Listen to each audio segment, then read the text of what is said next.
గొప్ప కార్యాలు చేయాలని ఉందా? ఇంగ్లీష్లో do you want to do great exploits?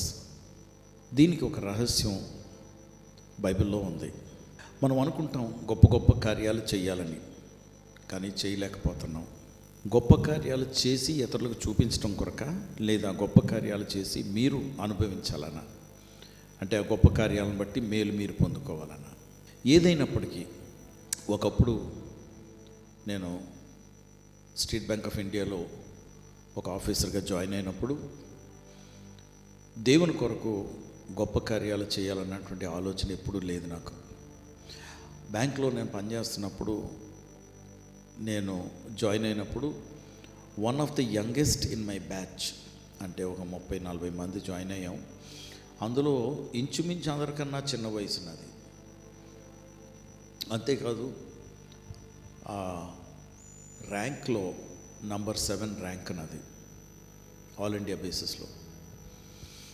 అయితే అందరూ చెప్పేవారు, అందరూ అనేవారు. నేను కూడా వారు అన్న మాటను బట్టే కాదు, నాకున్న ఆ రోజుల్లో ఉన్న టాలెంట్ని బట్టి, సామర్థ్యతను బట్టి తప్పకుండా కనీసం deputy managing director అయిపోదును. Deputy managing director అంటే chairman, managing director, deputy managing, కనీసం ఆ పై నుండి 3వ స్థానంలో రిటైర్ అవ్వాల్సిన వాడిని కనీసం. అయితే అది సాధ్యమైందా? అవ్వలేదు. ఎందుకు అవ్వలేదు అంటే నాలో సామర్థ్యత లేక కాదు. నాకు అడ్డొచ్చింది దేవుని ప్రణాళిక. దేవుని ప్రణాళిక ఏంటంటే నేను అక్కడికి వెళ్ళి అలా పెద్దోడిని అయిపోవాలని కాదు. నాకు తెలియదు. ఎందుకంటే తర్వాత మాట్లాడుతూ దేవుడు నాతో చెప్పారు, తల్లి గర్భంలో నేను నిన్ను రూపించక మునిపే నువ్వు నాకు తెలుసు. ఓకే, ఎప్పుడైనా మనకు దేవుని చిత్తమైనప్పుడు అది ధ్యానం చేద్దాం. కానీ తల్లి గర్భంలో రూపించింది ఎవరు? ఆయనే. రూపించక మునుపు ఆయనకు తెలుసట. కనుక తెలుసు అంటే నా గురించి ఆలోచన కలిగి ఉన్నాడనమాట. ఆ ఆలోచన బట్టి ఆయన ఏం చేయాలనుకున్నాడో అది చేయాలనుకున్నాడు. కానీ నా కోరికను బట్టి నేను ఏదో మేనేజింగ్ డైరెక్టర్ అయిపోవాలని ఆయన చిత్తం కాదు. కాబట్టి నేను చాలా తక్కువ స్థానంలోకి దేవుని సేవకుడిగా అయిపోయి అడుక్కునేవాడిగా ఉన్నానా? నో, నేను అడుక్కునేవాడిగా లేను. ఎందుకంటే దేవుడు చెప్తున్నారు, దానియేలు గ్రంథం 11వ అధ్యాయం 32వ వచనంలో, తమ దేవుణ్ణి ఎరుగువారు బలము కలిగి గొప్ప కార్యములు చేతురు. ఒకవేళ నేను మేనేజింగ్ డైరెక్టర్ అవటం అనేది చాలా గొప్ప విషయం, నేను దేవుని సేవకుడు అవటం చాలా చిన్న విషయం అంటే ఆ వాక్యం తప్పు అనమాట. ఆ వాక్యం ఎలా తప్పు అవుతుంది? దేవుడు ఎప్పుడు తప్పు చేయడే. తప్పు చేస్తే నేను అంటే ఆయన చిత్తం ఏంటంటే నేను గొప్ప కార్యాలు చేయాలని. మేనేజింగ్ డైరెక్టర్ అవటం అనేది గొప్ప కార్యం కాదు ఆయన దృష్టిలో. నా దృష్టిలో అయితే మీ దృష్టిలోనా అని ప్రశ్నిస్తే కాదు, నా దృష్టిలో కూడా కాదు. కానీ ఉద్యోగం పోయే పరిస్థితిలో ఉన్నప్పుడు, ఉద్యోగం పోయినప్పుడు నా దృష్టి ఇంకా దాని మీదే ఉండేది.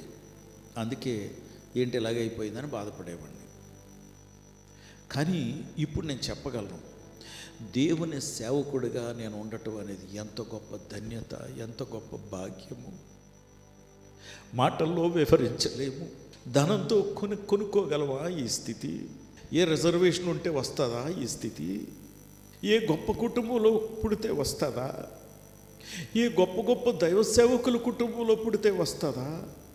నేను ఏం చేస్తే జైపాల్ గారు కుమారుడిని నేను అవ్వగలను చెప్పండి? దినకరణ్ గారు కుమారుడిని నేను అవ్వగలనా? అవ్వలేను. నా కుటుంబ నేపథ్యం ఏంటంటే అతి సామాన్యం. మా నాన్నగారు కలెక్టర్ ఆఫీస్లో ఒక క్లార్క్గా పనిచేసేవారు. మా అమ్మ హెల్త్ డిపార్ట్మెంట్లో చిన్న ఉద్యోగం. మా కుటుంబ నేపథ్యం ఏంటంటే అతి సాధారణం.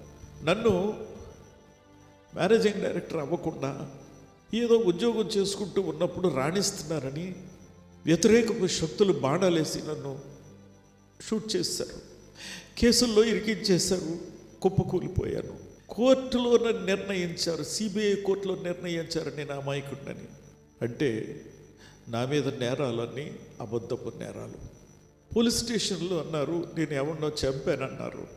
నా మీద కేసు ఏమన్నా వేశారా? చంపినట్లు ఏమి వేయలేకపోయారు, ఎందుకంటే నేను చంపలేదు. ఇలాగ రకరకాలుగా నన్ను కృంగతీయాలని సాతాను, దెయ్యాలు, మనుషులు కంకణం కట్టుకుని ప్లాన్లు వేసి చేసిన ఈ ఉద్దేశం దేవుడిది, అందుకే నెరవేరింది.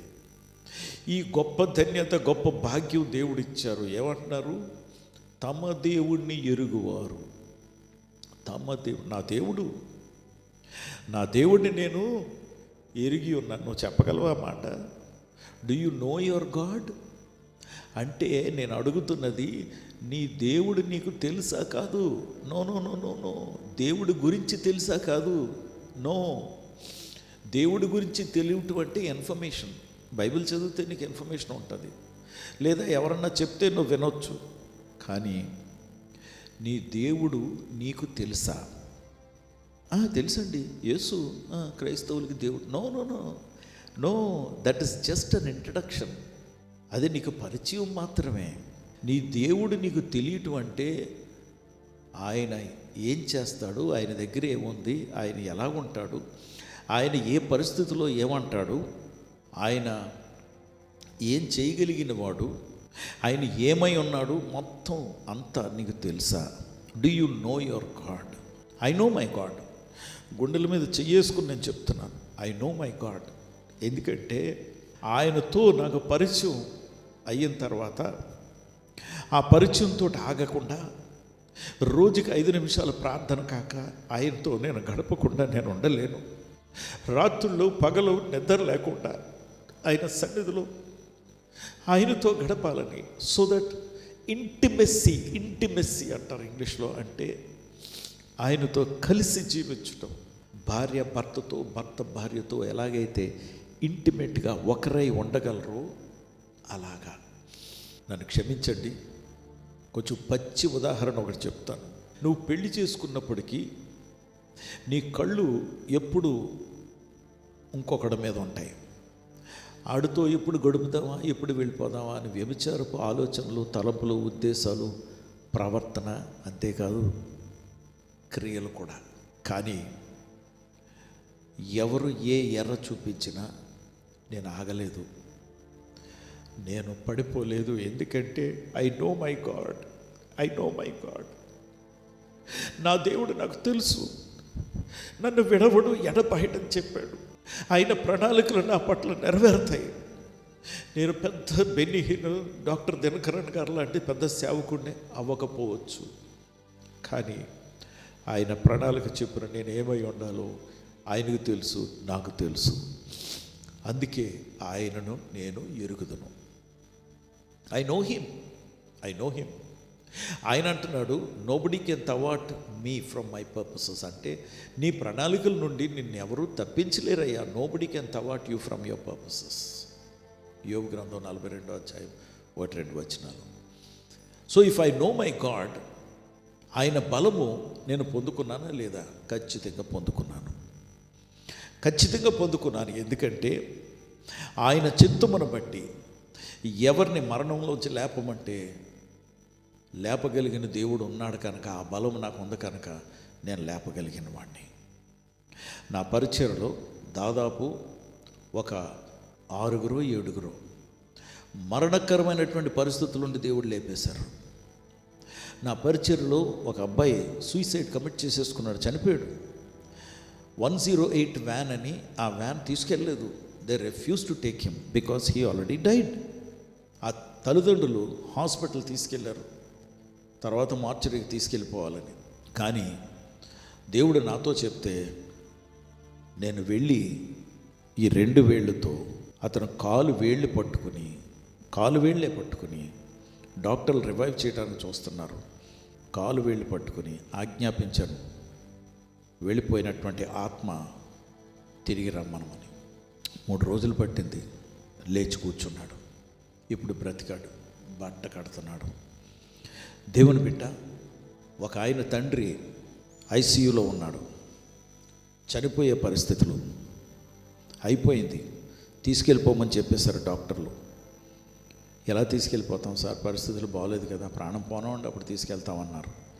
ఇంతలో వాళ్ళు యేసు ప్రభుని నమ్ముకున్నవారు కాదు. నన్ను తీసుకెళ్ళిన వ్యక్తి ఒకడు, ఆయన చిన్న కొడుకు, ఆయన తీసుకెళ్ళాడు. ప్రార్థన చేయండి అన్నయ్య గారు.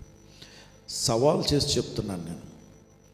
నేనేమడిగాను తెలిసిన అతన్ని, బ్రతికించమని ప్రార్థన చేయనా, దేవుడు తీసుకెళ్ళిపో ప్రభా అని ప్రార్థన చేయనా అని అడిగాను నేను. ఏంటి అంటే, మీరు ఏ ప్రార్థన చేస్తే దేవుడు ఆలకిస్తారా? ఆలకిస్తారు. I know my God, I know my God, I know him.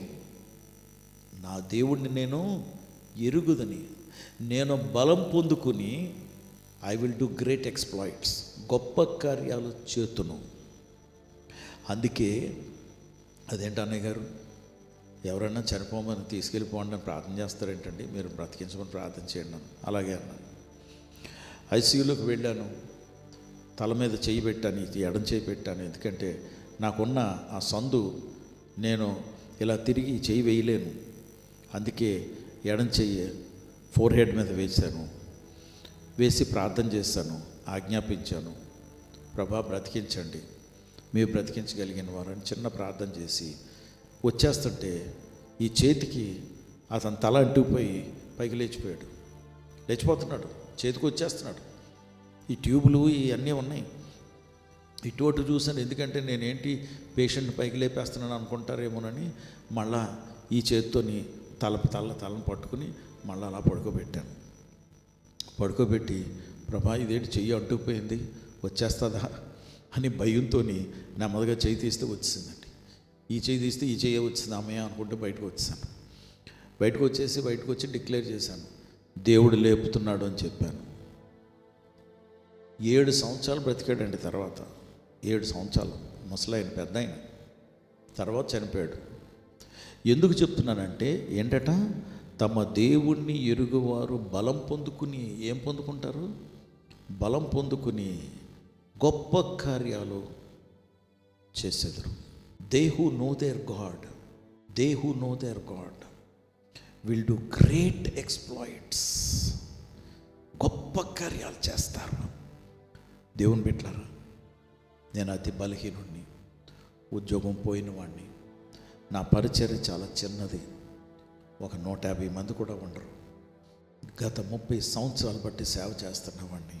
కానీ అమెరికా నుండి డబ్బులు వచ్చాయా, కెనడా నుండి డబ్బులు వచ్చాయా, ఆస్ట్రేలియా నుండి డబ్బులు వచ్చాయా? లేదు. వస్తే మంచిదే, నేను కాదంటూ లేదు. కానీ ఆ దేశాల్ని రక్షించినటువంటి దేవుడు నన్ను పోషిస్తున్నాడు. నాకు తెలుసు నా పోషకుడు, నాకు తెలుసు నా రాజు. ఆయన్ని నేను ఎరిగి ఉన్నాను, నేను ఆయన బలం పొందుకున్నాను. ఆయన కొరకు ఇంకా గొప్ప కార్యాలు నేను చేస్తాను, చేసి తీరతాను. అపవాది వాడు అనుచరులకి, వాడు రాజ్యానికి వణుకు పుడుతూ ఉంది. ఎందుకంటే ఈడు ఇన్ని దెబ్బలు తిన్నా ఎంత కార్యాలు చేసేయటానికి సిద్ధపడిపోతున్నాడో ప్రకటిస్తున్నాడని వాళ్ళు మూటముళ్ళు సర్దుకుంటున్నారు. అందుకే ఈరోజు ఉదయం నీవు ఆశీర్వదింపబడును గాక. ఆయన వైపు తిరుగు. ఆయన నీ కొరకు రక్తం కార్చినవాడు, ప్రాణం అర్పించినవాడు. ఆయన వైపు చూడు. నేను ప్రార్థన చేస్తున్నాను నీ ఆశీర్వాదం కొరకు. పరిశుద్ధుడ ప్రభా, నీకు వందనాలు, స్తోత్రాలు. ప్రభా, మాటలు ప్రకటించడం నా వంతు. ఏదో నేను ఒక్కడనే పొందేసుకున్నాను, నేను ఒక్కడనే చేసేస్తున్నానని కాదు. నీకు తెలుసు నేను సామాన్యుండి. నేను నమ్మి నీ కొరకు నేను గొప్ప కార్యాలు చేసేవాడిగా ఉండగలిగితే ఎందుకు నీ బిడ్డలు వింటున్నటువంటి వారిని నువ్వు బలపరిచి నువ్వు ఎందుకు వాడుకోకూడదు? వాడుకోమని, ఆశీర్వదించమని, నీ నామానికి మహిమ తెచ్చుకోమని మా ప్రభువు రక్షకుడు యేసుక్రీస్తు వారి నామంలో ప్రార్థించి వేడుకొంచున్నాం తండ్రి. ఆమేన్.